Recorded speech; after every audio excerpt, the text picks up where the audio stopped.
साथियों, जय भारत। उम्मीद करता हूं कि आप सभी सकुशल होंगे। और आज बहुत ही दुख की घड़ी में मैं आप लोगों के बीच में ये लाइव सेशन के साथ में उपस्थित हूं।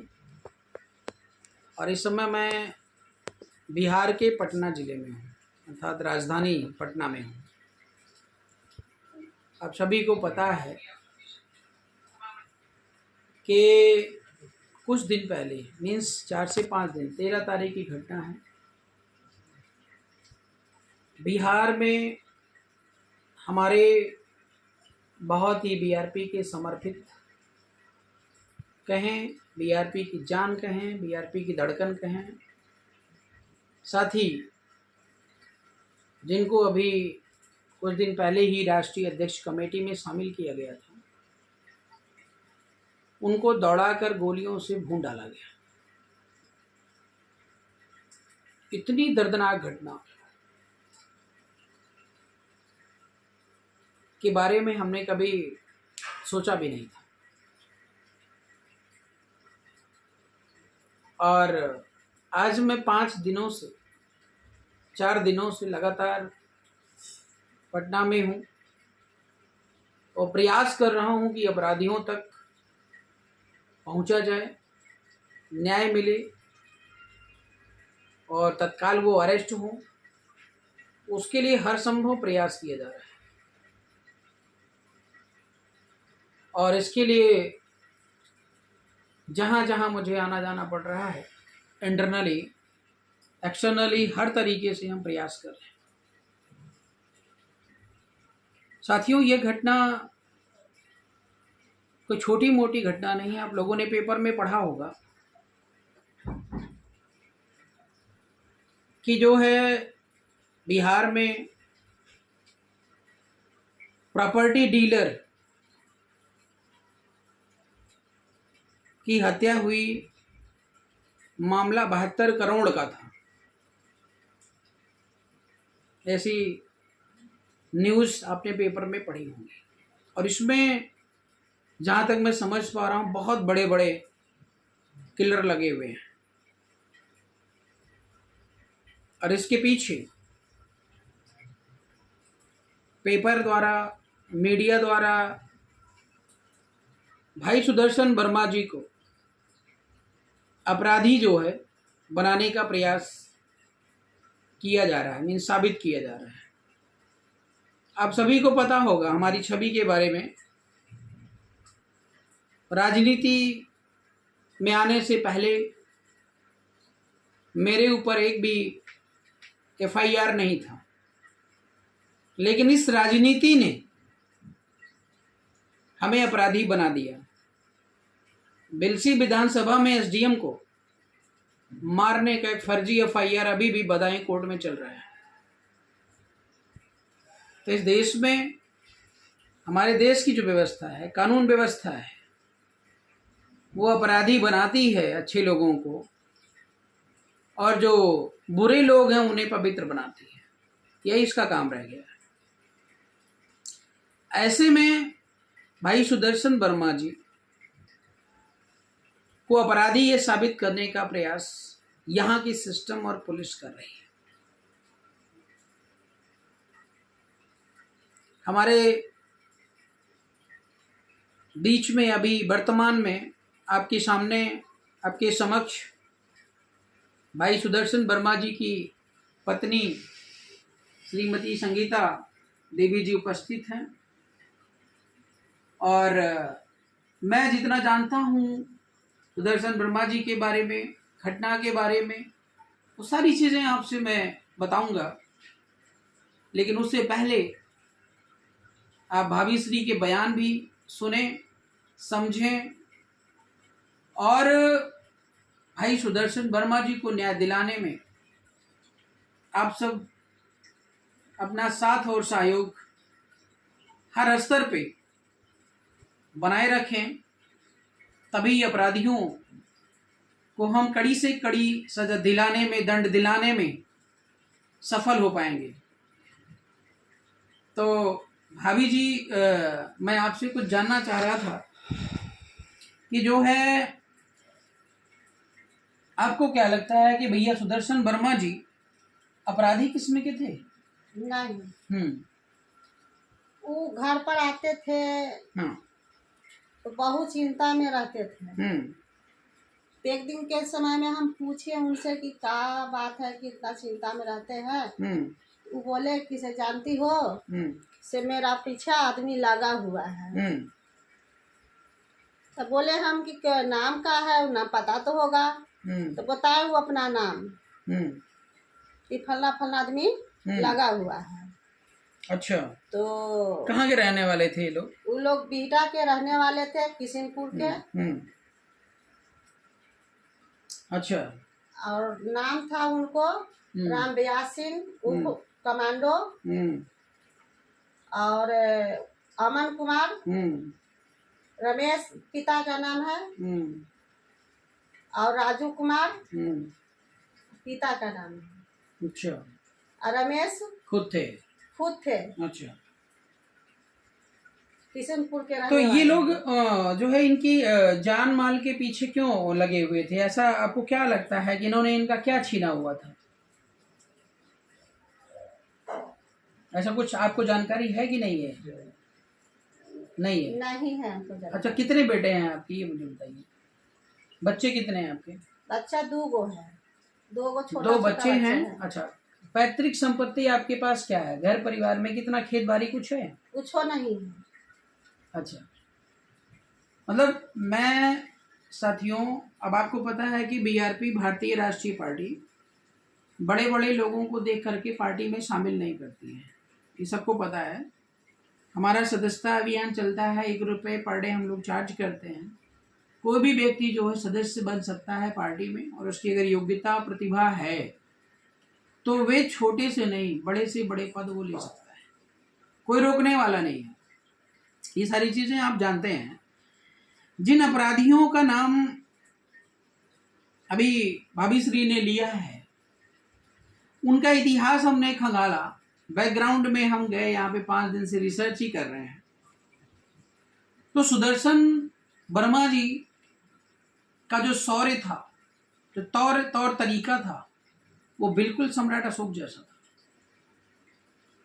यहाँ पर हम डीएसपी, एसपी, थाना, मंत्री सभी के पास घूम रहे हैं, देख रहे हैं।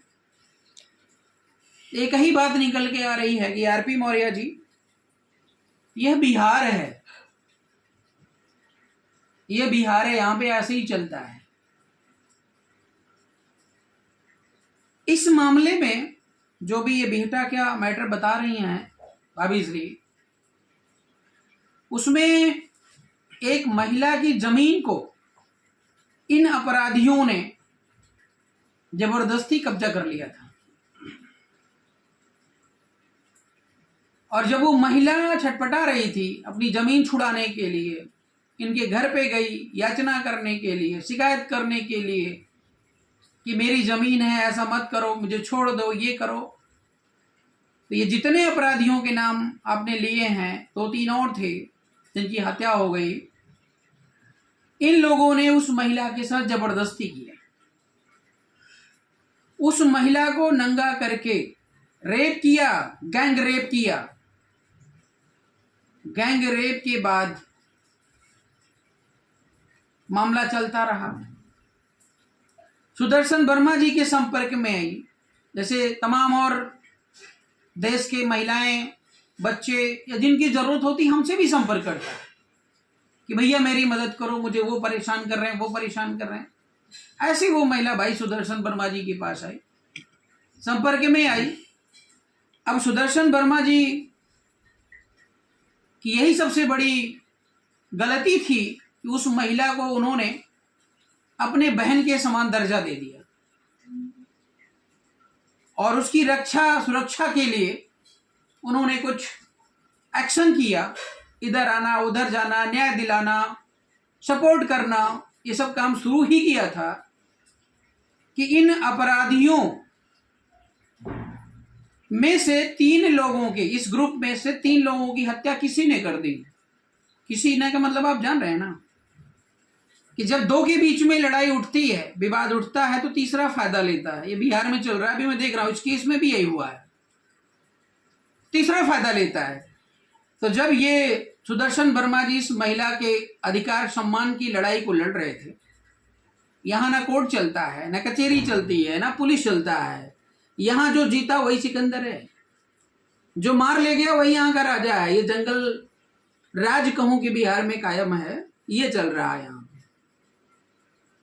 मैं देख रहा हूँ पुलिस वालों को, मैं देख रहा हूँ अन्य प्रशासन को देख रहा हूँ, ट्वीट वगैरह करो तो जैसे सब मुर्दा पड़े हैं, कोई किसी सुन ही नहीं रहा है, सुनने को राजी नहीं है। गली गली में यहाँ पे सब गोली बंदूक लेकर के, पिस्टल लेकर के, जगह जगह जैसे झुंड में बंदर घूम रहे हैं, ऐसे यहाँ पे पिस्टल वाले घूम रहे हैं। कभी वहां पकड़े जा रहे, कभी वहां पकड़े जा रहे, कभी वहां पकड़े जा रहे।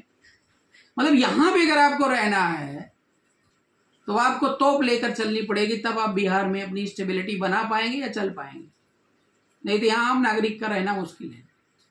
अभी एसएसपी से मिल के आया, कम से कम 15 लोगों की बंदूक टीम लेकर चल रहे हैं। कल सम्राट अशोक के सम्राट जी चौधरी से मिल करके आया, आज अभी तेजस्वी यादव के पास गए थे, मुलाकात नहीं हो पाई।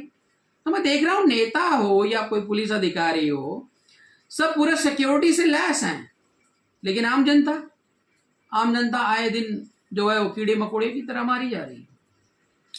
तो सुदर्शन वर्मा जी ने क्या गलती करी कि उस महिला को बचाने का प्रयास किया। हाईलाइटेड ये हुए कि भाई इनका झगड़ा चल रहा है, इसी बीच में किसी तीसरे ने फायदा उठा लिया और उनके 3 भाइयों को मार डाला। अब संदेह के दायरे में आने के बाद सुदर्शन वर्मा जी को पुलिस ने अरेस्ट किया। पुलिस को जब अरेस्ट किया सुदर्शन वर्मा जी को पुलिस ने, तो लगभग ये 15 दिन या 20 दिन, मुझे आइडिया नहीं, 1 महीने लगभग जेल में रहे। उसके बाद इनकी बेल हो गई। अब बेल होने के बाद ये आराम से अपना काम कर रहे हैं, पार्टी का काम कर रहे हैं। आप सभी देख रहे होंगे सोशल मीडिया पे कितने सक्रिय रहे हैं।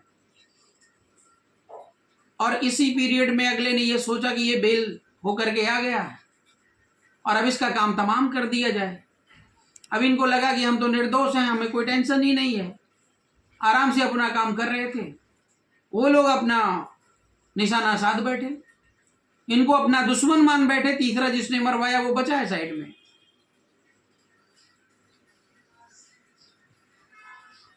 और बचा हुआ है, आज इनकी इस तरीके से हत्या हो गई। अभी पुलिस ने, अब क्या बताऊं यहाँ की स्थिति क्या है कि एफआईआर भी लिखना यहाँ की पुलिस को नहीं आता है। एक कागज पे सिंपल तरीके से 2 कलम लिख दी है कि हाँ भाई जो है एफआईआर दर्ज हो गया है। अब तो क्या है, बीएनएसटी 103-4 हो गई है, 3 हो गई है, पहले यही 302 लगती थी। तो खैर वो जो कार्रवाई हो रही, पुलिस अपना इन्वेस्टिगेशन कर रही है, खुलासा करने की बात कर रही है, लेकिन अभी तक कुछ भी नहीं हुआ, कुछ भी नहीं हुआ। आप ये मान के चलो 5 दिन की हमारी मेहनत बेकार है। अभी एसएसपी से मिल गया है, एसएसपी कह रहे हैं बिहार है, आरपी मौर्य जी, न दिल्ली है ना उत्तर प्रदेश है। मतलब सब ये हवाला दे रहे हैं, यहाँ पर गुंडे मवालियों का जो है शासन प्रशासन चल रहा है और सारे के सारा सिस्टम पूरा बिका हुआ है। कोई सीधी मुंह बात करने को तैयार नहीं है। सुदर्शन वर्मा जी की जब हत्या हुई, उसके पीछे कारण क्या था? उनकी निष्ठा और ईमानदारी। एक बहन की मदद करने वो निकले, उनको अंजाम ये मिला। और इसमें पुलिस बताते हैं, सूत्र बताते हैं कि जब कोई हत्याकांड होता है तो उसमें क्या होता है कि डायरेक्ट दुश्मन अटैक नहीं कर पाता है, अपने लोग इन्वॉल्व होते हैं। अब वो खुलासा होने के बाद पता चलेगा कि भाई जो है विभीषण कौन है यहाँ का, लेकिन अपने लोग इसमें इन्वॉल्व हैं जो लगातार 1 महीने से सुदर्शन वर्मा जी के पीछे लगे हुए थे। उठना बैठना खाना पीना सब कुछ था और पूरी लाइनअप या क्या करते थे, मतलब गाइड करते थे कहाँ पे कब इनको एकांत मिलेगा। लेकिन इतने अलर्ट रहते थे, कभी उनको मौका नहीं दिया। लेकिन यहाँ ऑफिस में, जिस ऑफिस में वो थे, जो उनकी ऑफिस थी, उससे निकलते वक्त तो पूरा अस्वस्थ थे और किसी काम से जा रहे थे और दौड़ा करके मार दिया गया। यहाँ तक कि उन्होंने अपराधियों से लड़ा भी और मौका मिला होता, अगर 1 सेकंड का आगे पीछे हुआ होता तो मार गिराते। लेकिन दुर्भाग्य था, हम लोगों का दुर्भाग्य था कि आज भाई हमारे बीच में नहीं है। और इसी बीच में यहाँ पे जो ये विरोधी तो है ही हैं, लेकिन यहाँ की राजनीति इतनी भयानक है, इतनी स्वार्थी हो चुकी है, और इसी स्वार्थ के चक्कर में बिहार उभर नहीं पा रहा है। इसी स्वार्थ के चक्कर में बिहार उभर नहीं पा रहा है। आपको मैं बता दूं कि सुदर्शन वर्मा जी से जुड़ी हर खबर, हर काम, एक्टिविटीज वो हमारे नॉलेज में रहती थी। मीन्स जो सामाजिक और राजनीतिक है। अब कोई चीज जिनका व्यक्तिगत है तो वो बात अलग, मैं नहीं करूंगा उसमें। हमने दिल्ली से फोन किया कि लाश को मत जलाना, आप उसको रखना, हम पहुंच रहे हैं, सरकार से डिमांड करेंगे अपराधियों को पकड़ने के लिए, कुछ आर्थिक सहयोग के लिए, आम लाइसेंस के लिए। यहां पर इस कदर अपराधियों की टीम इनके साथ लगी हुई थी और राजनीतिक लोग इसमें लगे हुए थे कि लाश को एम्स में लेने के बाद ले जा करके गोलंबर पर उन्होंने जलाया, धरना प्रदर्शन करा और उसके बाद फूका फाकी करी। बताते हैं गाड़ियां वाड़ियां भी 2-4 तोड़ दी और मात्र 1 घंटे के अंदर वहां से सब रफा दफा हो गए। ये मेरी गाइडेंस में नहीं था, ये भाभी श्री की गाइडेंस में नहीं था, परिवार के कोई भी सदस्य के गाइडेंस में नहीं था। और जब हम फोन करते थे नंबर पे तो दूसरा कोई उठाता था और वो जो है डायरेक्शन को चेंज कर देता था, उल्टी बात करता था। और इधर जो भाई साहब रंजीत यादव जी हैं, जो बीआरपी पार्टी के अभी अभी उसी दिन राष्ट्रीय अध्यक्ष घोषित किए गए थे, उनको जिनकी ऑफिस के सामने ये कांड हुआ, उनको पुलिस उठा के लेकर गई। 4-5 बंदों को थाने में रखकर बहुत बुरी तरीके से पिटाई करी और उनसे उगलवाना चाह रही थी कि अपराध तुमने किया।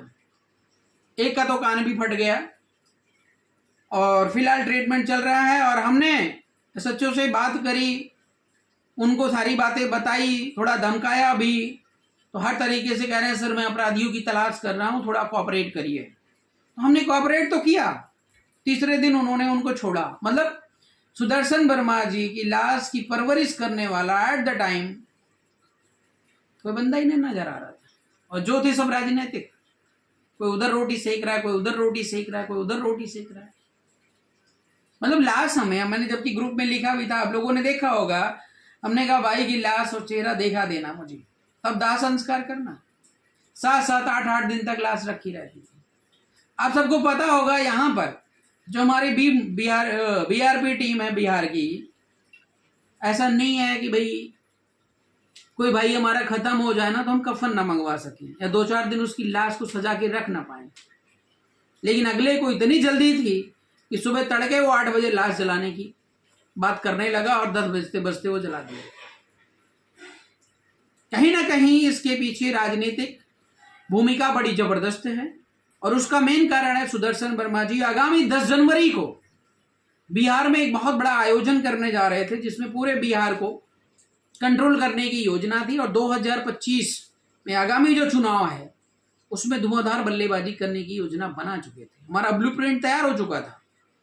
और जब यहाँ के जो सुजातीय का मतलब आप जान रहे हैं, जो अपने बाप का नहीं हुआ देश समाज का क्या होगा और सुदर्शन वर्मा का क्या होगा। ऐसे लोग यहां पर शामिल हैं कि जो अपनी राजनीतिक रोटी सेकने के लिए आज सुदर्शन वर्मा की हत्या में पूरी तरह लिप्त और शामिल हैं। अभी अभी हम एसपी कार्यालय जा रहे थे तो हमारे पास फोन आता है कि आरपी मौर्य जी आप भाभी को लेकर के कहां घूम रहे हो, उनको आराम की जरूरत है, बताइए आपका पति में जो है नहीं रहा और आप आराम करेंगे। आप चेहरा देखिए, ये आराम करने लायक है। घर में न्याय मिला नहीं, अपराधी खुलेआम घूम रहे हैं, एसपी कार्यालय तक इनको लेकर गया तो उनको दर्द हो रहा है। ऐसे यहाँ पे लोग हैं और बताएंगे तो सभी सुदर्शन वर्मा जी के मित्र हैं। कहते नहीं कि मुझे अपनों ने लूटा गैरों में कहां दम था, जो कहावत है वो चरितार्थ होती है। साथियों, आज डायरेक्ट तरीके से सिस्टम बिहार का काम नहीं कर रहा है, चाहे वो मुख्यमंत्री हो और चाहे यहाँ का एसपी डीएसपी हो। एक तरफ से मुझे नालायक दिख रहे हैं, नालायक एक तरफ से। और यहां भी लोग पता नहीं कैसे रह रहे हैं, जो अच्छे लोग हैं पता नहीं क्यों इतना बर्दाश्त कर रहे हैं और मतलब उसको सुन रहे हैं और इनकी झेल रहे हैं। इनको तो कंप्लीट रेवोल्यूशन मतलब पूरी तरह विद्रोह कर देना चाहिए। सत्ता परिवर्तन के लिए जो है घर से निकल पड़ना चाहिए। ना किसी की बेटी सुरक्षित है, ना बहू सुरक्षित है, ना आम आदमी सुरक्षित है। नेता अपनी राजनीति में लगे, यहां प्रशासन वाले पैसे लेकर के गुंडे माफियों को पाल रहे हैं। ऐसी स्थिति में बिहार कब और कैसे तरक्की करेगा? सुदर्शन वर्मा जी की हत्या हो गई, कहते हैं यहां पे जातीय कई नेता सेक रहे हैं रोटियां की। कुशवाहों की संख्या 14% से 12%, 10% कर दी गई। इनकी हत्या की चिंता किसी को नहीं है।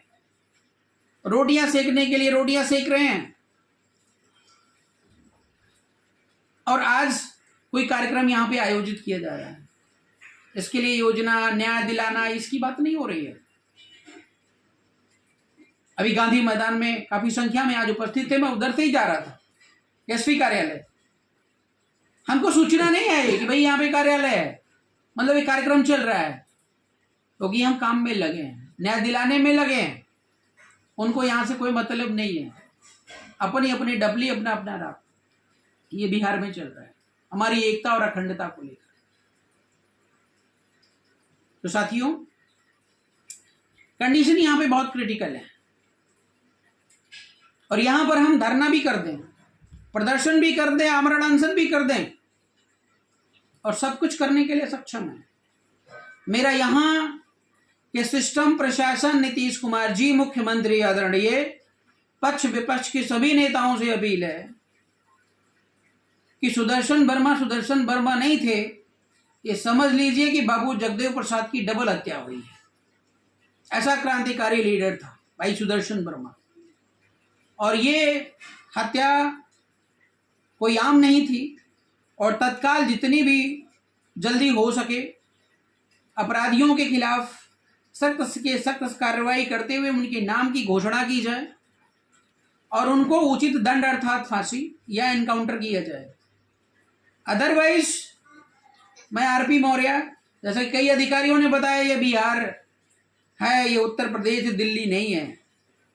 मैं एक राष्ट्रीय लेवल का नेता हूं, मुझे बिहार के भी अंग प्रत्यंग पता हैं, उत्तर प्रदेश के भी पता हैं, बंगाल के भी पता हैं, पंजाब के भी पता हैं, और हमें सब आता है।